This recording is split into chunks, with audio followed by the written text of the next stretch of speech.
అందరికీ నమస్కారం. శ్రీనివాస్ చెప్పే కథలకు మీ అందరికీ స్వాగతం.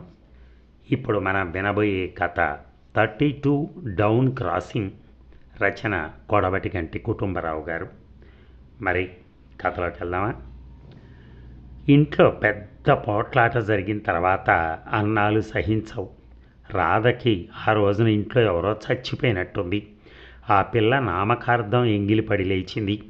చేయి కడుక్కుని లోపలికి రాగానే రామనాథం, పెట్టే సర్దుకో, బండి కోసం పంపించాను అన్నాడు. రాధకు అర్థమైంది. బెదిరిస్తారా? ఏమైనా సరే ఇక వెనక్కి తీయదలచలేదు. ఆ ఇంట్లో తను కూడా ఒక మనిషిని చూసినట్టు చూస్తేనే కానీ తను సాగనివ్వకపోవటం లేదు. అలా జరగని పక్షంలో ఇదేనా మంచిదే, పెట్టే సర్దాలట. భయమా ఏమన్నా? 5 నిమిషాల్లో రామనాథం మళ్ళీ వచ్చి సిద్ధంగా ఉన్నావా అన్నాడు. రాధ సిద్ధంగానే ఉన్నాను అంది. ఆమెను బండి దాకా ఎవరూ సాగనంపలేదు. వాకిలి దగ్గర అత్తగారు ఎదురొచ్చింది. రాధ పళ్ళు పటపటా కొరుక్కుంది.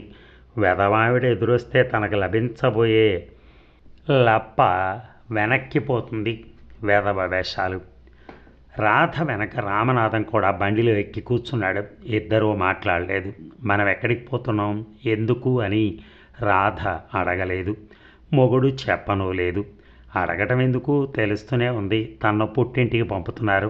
తన తప్పే ఉంది. తను పోతాననలేదు. ఈ కోడరికం భరించలేక పోవాల్సిన దానికి ఎదురా. స్టేషన్లో రాధను ఒక చోట కూర్చోబెట్టి రామనాథం 2 సెకండ్ క్లాస్ టిక్కెట్లు అత్తవారు ఊరికి కొనుక్కొచ్చాడు. రైలు సాగిన తర్వాత కొద్దిసేపు చెరో కిటికీలోంచి ఇద్దరు బయటికి చూస్తూ కూర్చున్నారు.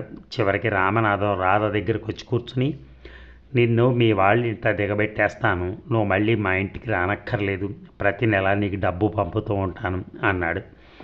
రాధ ధైర్యంగాను కొంచెం ఎగతాళిగాను నవ్వుతూ, నేను అనుకున్నాలేంటి, అయినా నేనేం అపకారం చేశాను అంది. రామనాథం జవాబు చెప్పలేదు. నేను మీ అమ్మగారిని కానీ, మీ అన్నగారిని కానీ, వదిన గారిని కానీ ఏ విధంగానూ ఎన్నడూ మాట్లాడనైనా లేదు. పైగా గౌరవంగా కూడా చూశాను. నన్ను వాళ్ళు తిరిగి ఎందుకు మనిషల్లే చూడకూడదు? వాళ్ళు నన్ను బానిసం చూసినట్టు చూస్తే పడుండకపోవటమేనా నా తప్పు? దానికి ఇది శిక్ష? నాకిదేమీ శిక్షగా లేదు. ఈ క్షణంలో నా కష్టాలు గట్టెక్కినవి అనుకుంటాను. నాకు పుట్టింటికి వెళ్ళటానికి అభ్యంతరం ఉండకపోవచ్చునని మీ వాళ్ళకి ఎందుకు తోచలేదో నాకు అర్థం కాకుండా ఉంది. ఇందులో మా వాళ్ళని కలపకు. ఈ పని నా అంతటి నేనే చేస్తున్నాను అన్నాడు రామనాథం. మీరు మాత్రం, మీకు నేనేం అపకారం చేశాను? పెళ్ళైన రోజు నుంచి మీ మీద నాకెంతో ఆపేక్షగా ఉండేది. ఈ రోజు నేను మిమ్మల్ని విడిచిపెట్టిపోవడానికి సంతోషిస్తున్నానంటే ఆ తప్పు మీదే. మీ విషయంలో ఒక్క రవ్వ నేను మనశ్శరీరాలు దాచుకోలేదు. మిమ్మల్ని సంతోషపెట్టాలని, సుఖపెట్టాలని నా చేతనైనంత ప్రయత్నం చేశాను. మీ అమ్మ నన్ను ఇంటి కుక్కను చూసినట్టు చూస్తుంటే మీరు ఒక్కసారి కూడా నా పక్షం పలకలేదు. మీరు నన్ను కుక్కలాగా చూశారు. ఆవిడ ఆచారవంతురాలు కావటం చేత నన్ను చీపురు కట్టతో కొట్టడానికి వచ్చింది. మీరు నన్ను పెంపుడు కుక్కగా చూసి ఆడుకున్నారు. అంతే భేదం. రామనాథం భార్య వంక చూస్తూ మాట్లాడే ప్రయత్నం చేయలేదు. అసలు నా ప్రేమతో మీకు పనే లేకపోయింది. అనేక సార్లు మీ మాటలతోనైతేనే, మాట్లాడకపోవడంతోనైతేనే, క్రియలతోనైతేనే, ఏమీ చేయకుండా ఊరుకోవటంలోనైతేనే నాకు ఉత్సాహభంగం చేశారు. నా మనసు నిండి పొర్లుతూ ఉండి మాట్లాడుతూ ఉన్నప్పుడు ప్రసంగం మార్చారు. వినకుండా లేచిపోయారు. మొదటి నుంచి మీరు ఇలాగే ఉన్నారు. మీలో మార్పు వచ్చిందని, ఆ మార్పుకి ఎవరు కారణమో నాకు తెలియకపోలేదు. జవాబు లేదు. మొదట్లో నాకు ఎవరేమన్నా సరే పొద్దుగూకులు మీ ఎదురుగ్గా కూర్చోవాలనిపించేది, మీతో మాట్లాడాలనిపించేది. అంత చిన్న కోరిక కూడా తీర్చలేదు మీరు.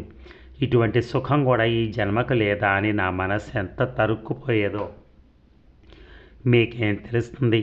చివరికి నా మనస్సు విరిగిపోయింది. నేను అన్నిటికీ తెగపడ్డాను. మీ వాళ్ళతో పోట్లాడాను. ఇప్పుడు ఇంటికి నడుస్తున్నాను. కానివ్వండి. అంతేనా నువ్వు చెప్పగలిగింది అన్నాడు రామనాథం. అంటే ఇది చాలదా అంది రాధ ఆశ్చర్యంతో. చాలదు. ఎందువల్ల? మొదటి సంగతి ఇదంతా నాకు తెలుసును గనక. ఇటువంటి అవస్థ చదువుకున్న పిల్లతో రాధని నిన్ను చేసుకున్నాను. నువ్వు పరీక్షలో పాస్ అయ్యావు కానీ నిజంగా చదువుకోలేదు.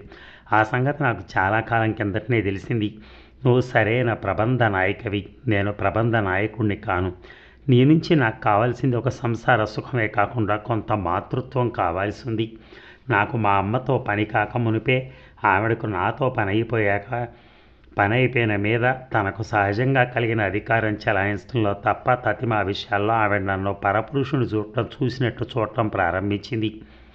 ఆవిడ నాకు అర్థం అవుతూనే ఉంది, కానీ నేను ఆవిడకి అర్థం అవటం సాధించుకున్నాను. నేను మానసికంగా అభివృద్ధి అవుతున్న కొద్దీ నాకు మాతృస్థానం నుంచి సానుభూతి అండ కావాల్సి వచ్చాయి. ఆ భార్యత్వం మాతృత్వం నువ్వే నిర్వహిస్తావని నిన్ను చేసుకున్నాను. నాకు కావాల్సింది నా తప్పులు ఎన్నే భార్య కాదు, నా మనసులో సున్నితమైన భాగాలకు దెబ్బ తగిలినప్పుడు వాటికి తగిలిన లేపనం చేయగలిగినటువంటి భార్య. నీ నుంచి అదే కోరాను, అది కాలేదు. నా మనసును కొంతవరకు పరీక్షించి ఇది అనుభూతి చర్మాన్ని మించి ఉందనే తీర్మానానికి వచ్చావు. ఏం చేయను? అప్పుడు నిన్ను నా తల్లిగా ఉండలేవా అని అడిగినప్పుడు నువ్వు చాలా నొచ్చుకున్నావు. నేను నీకు కలిగించిన ఉత్సాహభంగాల్లో అదొకటి, అవునా? గత్యంతరం లేక నీ ఉత్సాహానికి సమానమైన ఉత్సాహం చూపిద్దామని ప్రయత్నం చేశాను. అటువంటి అసహజమైన పని చేయటం వల్ల నా మనసు ఎంత విరిగిపోయిందో నీకు చెప్పానా? ఎప్పుడూ చెప్పలేదు. నీకు ఆదిలో నా మీద ప్రేమ కలగడానికి ఏమీ కారణం లేదు. కర్మకాండలు జరిగి మన ఇద్దరికీ పెళ్ళయిందన్న మాటే కానీ నన్ను గురించి నీకేం తెలుసు? నీకు సంబంధించినంత వరకు దారిని పోయేవాడికి నాకు భేదం ఏమిటి? అప్పుడు నా మీద నీకు గల అభిమానం నీ ఇతర ఆట వస్తువుల మీద గల మమకారం వంటిది కాదు. అటువంటి నీ ప్రేమకు నేనేమని సంతోషించను?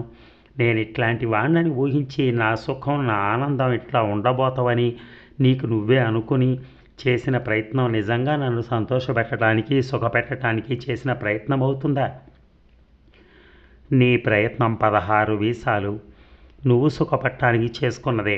నా ప్రకృతి ఇటువంటిదని నేను ఏమాత్రమైనా బయట పెట్టినప్పుడల్లా నీకు ఆశాభంగం ఉత్సాహభంగం కలుగుతూ వచ్చింది. అప్పటికీ నేను కొంత బయట పడక తీరకపోయింది. నాలో మార్పు వచ్చిందన్నావు. నీ నసలేమిటో తెలియని దానికి నాలో మార్పెట్ట తెలుస్తుంది. నేను అసలు ఏమిటో కూడా తెలియని దానికి మహా తెలిస్తే నేనేమిటి కానో నీకు తెలిసి ఉండొచ్చు. లేకపోతే నేను ఇంకోరు చెప్తే విని మారానన్నంత పొరపాటు పడతావా? వస్తుంది. ఎందుకు? నేను నీతో మాట్లాడుతున్నప్పుడు నేననే ఒక్కటి అర్థమైంది.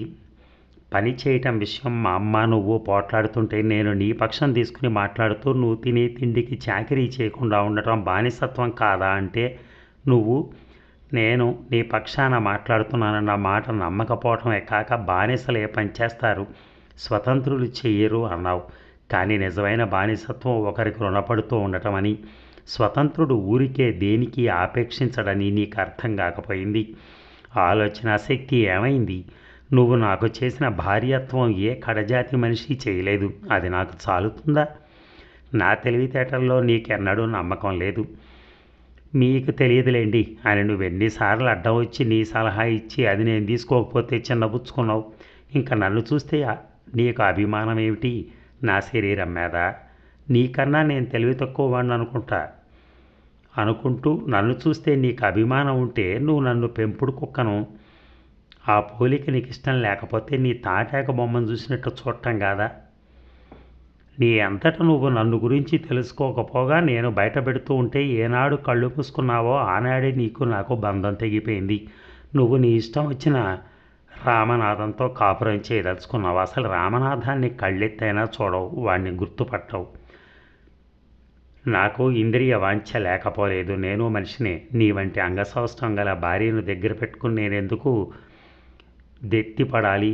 10 పుట్ల పాతరేసుకున్నవాడు ఏ పూటకు ఆ పూట అన్నం కోసం తరతరలాడటం ఎందుకో నాకు అర్థం కావట్లా. నేను నిన్ను భార్యం చేసుకున్నందుకు పొందుతున్న అహంకారం అంతా ఇప్పుడు ఎందుకు చర్చించటం? రాధ తల వంచుకుని ఊరుకుంది. నేను ఒంటరిగాడిని అయిపోయాను రాధ.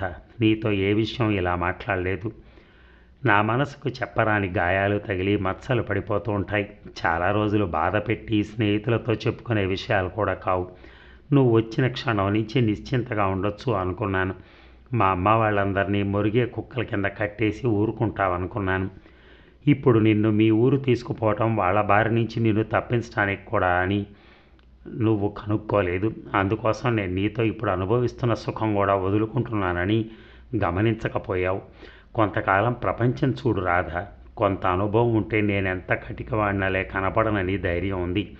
నేను మాట్లాడే నిజాలు నీకిప్పుడు సుత్తి దెబ్బలల్లే ఉన్నా ఒకప్పుడు వాటి వాసనే నీకింపుగా ఉండి అవే మల్లెపూలల్లే కనపడచ్చు. ఆనాడు నా దగ్గరికి రా. నీలో ఎంత మార్పు కలిగినా సరే నీ సహజ రూపం అప్పుడు ఎట్లా ఉన్నా సరే నేను తట్టుకోగలనని నాకు నమ్మకం ఉంది. లోకంలో చొరబడి అనుభవం సంపాదించు. మెదడు లేని వాళ్ళకి అనుభవం లేని వాళ్ళని చూస్తే భయం. నాకు అనుభవం కలవాళ్ళని చూస్తే ఇష్టం. వాళ్ళ అనుభవం ఎంత అసహ్యమైందైనా సరే. మరొకటి, ప్రతి దాన్ని గురించి ఆలోచిస్తూ ఉండు. ఆ తలకు ఒక్క నిమిషం తీరిక ఇవ్వకు. మిగిలినవన్నీ ఒకెత్తు, ఆ మెదడు ఒక్కటి ఒకెత్తు. నేను నీ వల్ల ఎంత సుఖపడ్డానో అది వరకల్లా చెప్పడం అనవసరం అయిపోయింది. ఇప్పుడు చెప్పడం అసాధ్యంగా ఉంది. ఇంతే నేను నీకు చెప్పదలుచుకుంది. రైలు ఒక చిన్న స్టేషన్ చేరి ఆగింది. 2-3 నిమిషాలు గడిచిపోయాయి. రైలు బయలుదేరే ప్రయత్నంలో లేదు. ఈ బండి ఇక్కడ ఇంతసేపు ఉందే అంది రాధ ఏ మార్పు లేని గొంతుతో. రామనాథం కిందగా పోతున్న అండర్గార్డును పిలిచి రైలు ఆగటానికి కారణం అడిగాడు. 32 డౌన్ క్రాసింగ్ సార్ అన్నాడు గౌరవార్థం టోపీ ముట్టుకొని. రాధ చప్పున మొగుడు దగ్గరికి వచ్చి, అయితే మనం ఆ బండి ఎందుకు ఎక్కకూడదు అంది చిన్న గొంతుతో. రామనాథం అర్థం కాకుండా ఒక్క క్షణం చూసి ఒక్కసారి నవ్వి చేయి చాపి సై అన్నాడు. రాధ అతని చేతిలో చేయి వేసింది. రామనాథం థ్యాంక్ యూ అంటూ చెంగున లేచి మనీ పర్సు పుచ్చుకుని 4 అంగల్లో బుకింగ్ చేరుకున్నాడు. ఈ కథ ఆగస్టు 1934లో ప్రథమంగా ముద్రితమైంది. తర్వాత రెండోసారి పునర్ముద్రణ 1959లో జరిగింది. అదండి కథ. అంటే ఆ భార్య ఈయన చెప్పినవన్నీ విన్న తర్వాత మారిందంటారా? చివరికి మళ్ళీ క్రాస్ అవుతున్న ట్రైన్ని వెళుతోంది అంటే మళ్ళీ వాళ్ళ ఊరికి వెళ్తున్నట్టే లెక్క. ఏది ఏమైనా మగవాడు తలుచుకుంటే చేయగలుగుతారండి. ఎందుకంటే వాళ్ళు ఎటువంటి భేషజం లేకుండా, అంటే ఓ గొడవలు చేసేసి తన్నటం తిట్టడం కాకుండా ఓ పద్ధతి ప్రకారం చెప్పుకుంటూ వచ్చి ఆమెను మార్చుకున్నాడు. ఆయన మార్చుకొని ఇంటికి తీసుకెళ్తున్నాడు. అది నాకు అనిపించింది అలాగని లాస్ట్లో నేను చదివిన దాన్ని బట్టి. ఏది ఏమైనా కథ బాగుంది. కొంచెం సహనంగా ఉన్నారు ఇద్దరు. సహనంగా ఉండి మాట్లాడుకున్నారు. సమస్యని సానుకూలంగా ఇద్దరూ సమస్యకి సానుకూలంగా స్పందించారు. కాబట్టి ఇద్దరూ కలిసి మళ్ళీ ఇంటికే వెళుతున్నారు. Thank you.